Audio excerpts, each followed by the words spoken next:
Street next week could be a big test on whether the major players are ready to donate to the re-election campaign. Charlie Gasparino has insight on what's happening on Wall Street. Charlie? Well, nice little shindig, I should say, at Danielle, or is it Daniel?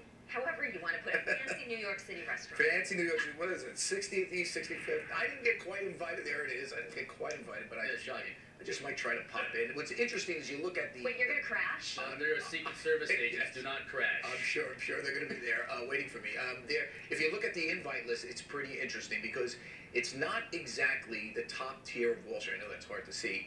These are mostly guys like Mark Gallagher, a hedge fund manager, other hedge fund managers. And what's interesting about this list is that unlike past times when you had Larry Fink, the head of BlackRock, at his sort of coming out parties. This is his New York coming out party, so to speak. Lloyd Blankfein, Gary Cohn, particularly, number 2 guy at Goldman Sachs, they would be on that list. And this time they're not.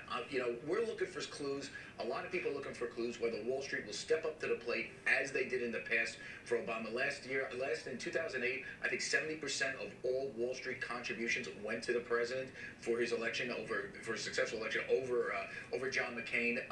A lot of that money wasn't even given when it was clear that he was going to win the election. Remember, after the financial crisis, when Obama pulled ahead, it was given before that. Wall Street clearly went for Obama because they thought it was a Democratic year.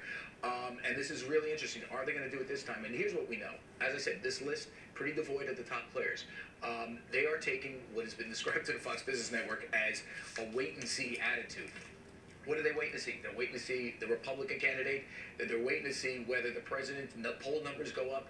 And they're also waiting to see whether he backs off his sort of attacks on Wall Street. And it's pretty interesting. I will tell you this, that we know for a fact that as of right now, Lloyd Blankfein, the CEO of Goldman Sachs, and Gary Cohn, the president of Goldman Sachs, are unlikely to attend this fundraiser. That's pretty interesting. Maybe they send somebody else there, but the two top in the past, it would be more likely to be Gary Cohn to go. He was a big early supporter of the president. So, like I said, we're going to make some more calls. I mean, will Fink show up?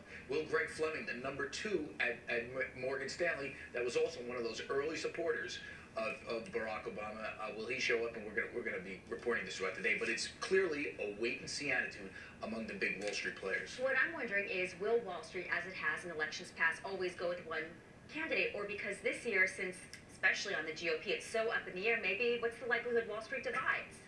I think it's a good likelihood they divide. I mean, it depends on the GOP candidate. If they think Mitt Romney, for example, if he becomes the candidate, I'm not saying he's going to become the candidate, but if they think he has a legitimate shot to unseat the president, you'll see essentially a division. But right now, there's problems with Obama. I mean, Obama has not been, Dodd-Frank is not something that, as you know, Jamie Dimon is too crazy about, as we reported yesterday. So it's clearly a wait-and-see attitude.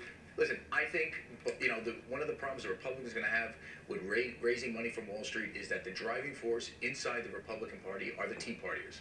And you can make a case that they hate the banks and the Wall Street firms more than the left of the Democratic Party. So it's going to be an interesting dynamic. Are you and your producer Sital going to be out there with Con Ed helmets and jackhammers undercover trying to see? Listen, we're going to be very polite. I never make a ruckus. No, I do. I've been known to chase people around with cameras, but I'll do it in the most polite way. I'm sure you will, president. He is the president. We'll get to the bottom of it. I'm sure. Okay. Thanks. Totally. Thank you.